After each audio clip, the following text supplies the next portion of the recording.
First time చూడండి. RRR గారు interval bank గురించి చెప్పారు. ఏంటి అది? ముందే ఇంటర్వెల్ వరకు అఖండ ఎంటర్ అవ్వకపోతే ఏమైనా అనిపిస్తుందా, అనిపించలేదా మీరు? సార్ ఏదైనా సరే మనం అనుకోగానే మనకు దొరికితే దాని విలువ తెలియదండి. దాని విలువ తెలియదండి. వెయిటింగ్ కూడా ఉండదండి అప్పుడు దాకా. అలా కాదు, వస్తాడు వస్తాడు వస్తాడు వస్తాడు అనుకుంటూ రా ఎప్పుడు అన్నప్పుడు దిగితేనేనండి ఆ టెంపో. సో ఇంటర్వెల్కి అఖండ వస్తాడని తెలుసండి, ఎలా వస్తాడు అనేదే ఇందులో ఆ హై తీసుకుంటానండి నేను ఎప్పుడు. నాకు అలవాటండి. ఎందుకంటే సార్ మనకు సచిన్ 100 కొడతాడు అని తెలుసండి, కానీ రోజు కూర్చొని అలా చూస్తాం ఎలా కొడతాడు అని. సో అలాగే ఇంటర్వెల్కి బాలయ్య వస్తాడని తెలుసండి, అఘోరా క్యారెక్టర్ వస్తుందని తెలుసు, కానీ ఎలా వస్తాడు అనేది సార్ ఒక టెంపో లేపు కూర్చోబెట్టేస్తాం సార్ అది. సో దానికి అంత ఇది ఇచ్చి లాగి లాగి లాగి లాగి లాగి వదిలినప్పుడు ఆయన దిగితే దాని విలువ వీళ్ళు ఇప్పుడు దాకా పడ్డ ఆ దీని మీద నుంచి ఒక్కసారిగా ఏయ్ అని వాళ్ళలో వచ్చే ఒక వైబ్రేషన్. కూడా ఇదే ఫార్ములా వాడారా మీరు? ఎక్కడ టెన్షన్ పడలే? ఏదండి, కొద్దిగా లేట్ అయిన సినిమా రిలీజ్ టెక్నికల్ అంశాల వల్ల. సార్ టెక్నికల్ అంశం కాదు సార్, టెక్నికల్లీ సార్ ఇది యాక్చువల్లీ మేము 7 నెలల్లో సినిమా తీసేసామండి. ఇంత పెద్ద సినిమా డిసెంబర్లో స్టార్ట్ చేసి జూన్ ఎండ్కి అయిపోయిందండి సినిమా. అక్కడి నుంచి వచ్చేసాము, అయిపోయిందండి. అది మన జార్జియా నుంచి లాస్ట్ ఎపిసోడ్ అండి చేసేసుకొని వచ్చేసాము. ఆగస్టు 10కి RRR కాపీ కూడా ఇచ్చేసాను నేను విత్ డైలాగ్స్ అన్నీ చేసేసాం సార్. 11కి ఆగస్టు 11కి నేను కాపీ కూడా ఇచ్చేసాను సార్. బట్ అనుకోకుండా ఏంటంటే ఆ మధ్యలో ఒక చిన్న మళ్ళీ వేరే సినిమాలు వస్తూ ఉన్నాయి. మన ఓజీ పవన్ కళ్యాణ్ గారు అది వస్తున్నారు. మనం అందరం ఒకళ్ళ మీద ఒకళ్ళు పడితే ఎట్లా? పరిశ్రమ అంటే కుటుంబం. ఇది ఈ కుటుంబంలో ఒకళ్ళు ఇది చేసుకునేది కాదు సార్. కాబట్టి బాలయ్య గారు కూడా కూర్చొని అమ్మో తమ్ముడికి దారి చేద్దాం, మనం తర్వాత వద్దాం, ఏముందా మన డేట్కే వద్దాం, ఇంతకుముందు మనం డిసెంబర్ 2కి వచ్చాం కదా, ఇప్పుడు 5కి వద్దాం ఏముంది అన్నారండి. అనగానే వెంటనే లేదు మనం ఆగిపోదాం అని మనం ఆగామండి. As it is OG release అయిందండి, చక్కగా పరిశ్రమకు ఊపిరి వచ్చిందండి, ఆ సినిమా గెలిచింది.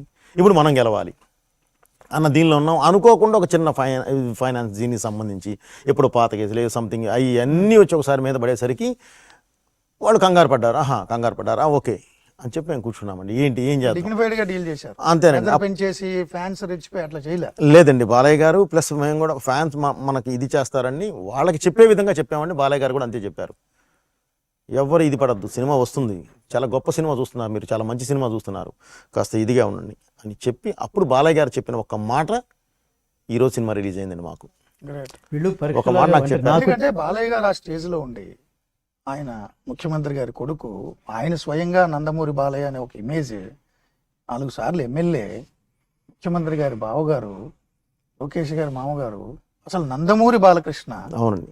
ఇంత స్టేజ్లో ఉండి కూడా ప్రొడ్యూసర్స్ అలా చేశారు ఎలా చేశారని ఆగ్రహం చెంది రప్చర్ చేసేయకుండా కూల్గా మీరు కూడా డైరెక్టర్, ఎందుకంటే అఖండ 1 అంత గొప్ప హిట్ బ్లాక్ బస్టర్, దాని ఫ్రాంచైజ్ అంటే విపరీతమైన ఎక్స్పెక్టేషన్స్.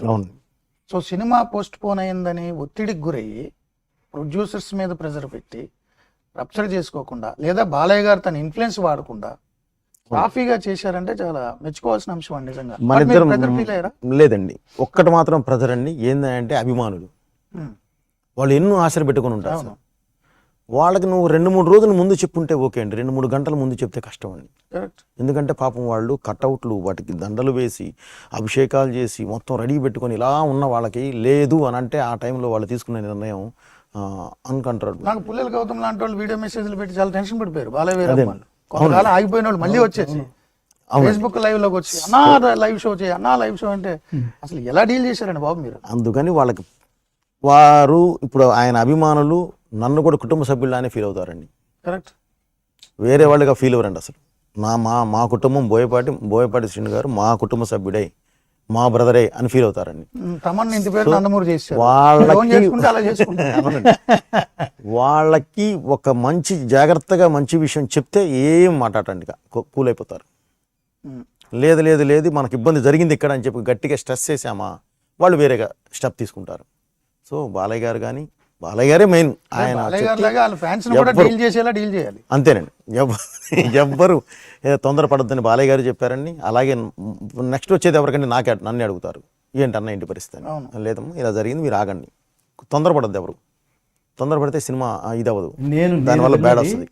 బాలయ్య గారు ఈయన ఇద్దరి ఫైనాన్షియల్ కంట్రిబ్యూషన్ వల్ల ఇవాళ సినిమా చూడగలుగుతున్నామండి. ఆయన చెప్పలేడు, ఆయన చెప్పరు, వీళ్ళిద్దరి కంట్రిబ్యూషన్ వల్లే అది చొరవ వల్లే అది బయటపడింది తప్ప మూడో వ్యక్తులకు ఎన్ని మీటింగ్లు జరిగినా దాని రిజల్ట్ జీరోనే. వీళ్ళిద్దరూ పూనుకున్నారు. యాక్చువల్గా బాలయ్య గారు కుమార్ డబ్బే సమస్య ఉండి బాలయ్య గారి ప్రొడక్షన్ ఇన్వాల్వ్ అయ్యి కూడా ఇలాంటి అడ్డులు వచ్చిందంటే చాలా ఇబ్బంది అది అవుతుంది. పరీక్ష అండి. కానీ దాన్ని ఎక్కడ వాళ్ళు మీరు దాన్ని లేదండి, వేరే యాంగిల్లో తీసుకెళ్ళాలి. మీరు అది దానికి సున్నితంగా హుందాతనంగా డీల్ చేసి మరి వారు చెప్పినట్టు దానికి రీజన్ చెప్తానండి. అంటే ఇక ముందు కూడా ఇప్పుడు మొట్టమొదటి దైవ కార్యంలోకి ఎంటర్ అయ్యాడు ఆయన. అఖండ నుంచి దైవ కార్యంలోకి ఎంటర్ అయ్యాడు ఆయన. చాలా అసలు శిరస్సు తెగిపోయే చాలా దారుణమైన పరీక్షలు ఉంటాయి. పరమాత్ముడు పెట్టే పరీక్ష ఎలా ఉంటుందంటే, ఇది మొత్తం అయిన తర్వాత సాయుధ్యం, మన అల్టిమేట్ ఏమిటి సాయుధ్యం కదా. ఆ మార్గం కనుక పూలబాట అయితే పూలబాట వేస్తే ఎవడు పడితే వాడు వచ్చేస్తాడని, అది ముళ్ళు రాళ్ళు అన్నీ కలిపి అది పూర్తిగా ఎదుర్కొని అక్కడికి వస్తే చివరికి మోక్షమే. అది వీళ్ళు పరీక్షలాగా ఫీల్ అయ్యారు తప్ప వీళ్ళు డిసప్పాయింట్ అవ్వలేదు. ఎందుకంటే ఇంత స్థాయిలో ఉన్న డైరెక్టర్ అఖండతో ఆయన విశ్వవ్యాప్తం అయ్యాడు. దానికి 100 రెట్లు ఈ సినిమా అంత పవర్ఫుల్గా ఉంది. మీరు చూడండి, ఈ ఇచ్చిన గ్యాప్లో ఈ వచ్చిన ఈ 10 రోజులు ఏమంటారు సినిమా కెలామిటీలో వీళ్ళు చెల్లించకుండా ఉండటం వల్ల మీకు సేమ్ రిజల్టే ఉంది చూడండి. ఎందుకంటే అది తీసింది ఎక్స్పైరీ డేట్ లేని సినిమా. నేను ఇంకా ప్రత్యేకంగా ఎందుకు అప్రిషియేట్ చేస్తానంటే, భారతదేశ సినిమా చరిత్రను తిరగరాసిన చాలా సినిమాలు 100 రోజుల తర్వాత, సంవత్సరం తర్వాత, 2 సంవత్సరాల తర్వాత కాలగర్భంలో కలిసిపోయినవి.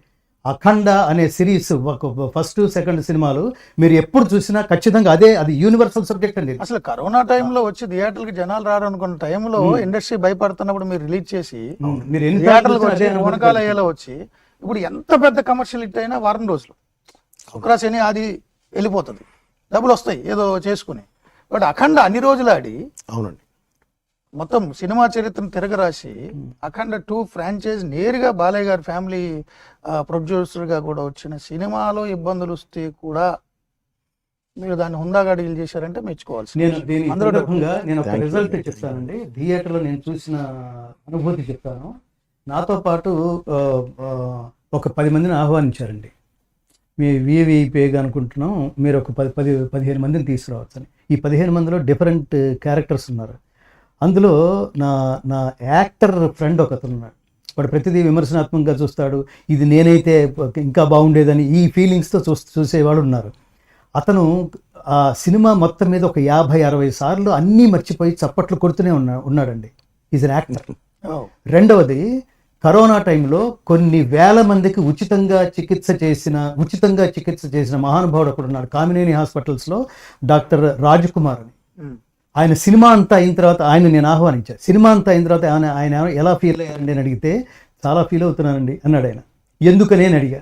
నేను ఫ్యామిలీని మిస్ అయ్యానండి, నేను ఒక్కడనే ఈ సినిమా చూసినందుకు ఫీల్ అవుతున్నాను, రేపు మళ్ళీ వచ్చి నేను ఫ్యామిలీతో చూస్తాను గురువు గారు అని అతను అన్నాడు. నేను నా కెరీర్కి, నా మార్గానికి best critic my wife Archana. Cinema అంతా అయిపోయిన తర్వాత అంటే మన పర్సెప్షన్ వేరుగా ఉంటుంది, వీళ్ళ పర్సెప్షన్ వేరుగా ఉంటుంది. ఎలా ఉంది అర్చన అంటే అంటుంది ఆవిడ. నాకు తెలిసి దానికి డైలాగ్ లేదు. గారు నాకు తెలిసి నా గురువు లాంటి ఒక వ్యక్తి, స్పిరిచువల్ సీకర్, చాలా పెద్ద ఫ్యామిలీ, ఎప్పుడు కూడా అద్వైతం గురించి సాధనలో ఉంటారు. థియేటర్కి వెళ్ళి అఖండలో క్లాప్స్ కొట్టి నాకు వీడియోలు పంపారు. నేను ఊహించలే. ఏంటి మీరేంటి, మీరు సాధనలో ఉన్నారు, ఆ స్పిరిచువల్ సీకర్, ఒక ఎలివేటెడ్ సోల్, ఎప్పుడు డిస్కస్ చేస్తుంటారు. పెద్ద ఫ్యామిలీ, రిచ్ ఫ్యామిలీ, ఆ క్లాప్స్ ఏంటి, ఆ విజిల్స్ ఏంటంటే కొనుక్కోమండి, శివుడు శివోహం అంటున్నారు. సో మీరు ఆ వైపులోకి వెళ్ళారు. కమర్షియల్ సినిమాలు ఎవరైనా తీస్తారు సార్, ఇలాంటి సినిమాలకి మీరే సరైనోడు. అది నేను భగవద్గీతలో కర్మణ్యేవాధికారస్తే, ఇది అందరికీ తెలిసింది, 2వ అధ్యాయంలో 47వ శ్లోకం. దీని మీనింగ్, ఇన్నర్ మీనింగ్ ఏమిటో తెలుసా అండి? ఒక పని చేస్తే అది ఆ పనితో మీరు తాదాత్మ్యత చెంది చేయాలి. ఈ పని చేయడం కోసమే నేను పుట్టాననే భావనతో చేయాలి. రెండవది, మనం వెళ్ళిపోయిన రోజున సమాధి స్థితికి మనం నేల రాలిపోయిన రోజున మనం చూడడానికి వచ్చిన వాళ్ళందరూ వాళ్ళు కూడా ఇదే డైలాగ్ అనాలి, వీడు దీనికోసమే పుట్టాడు.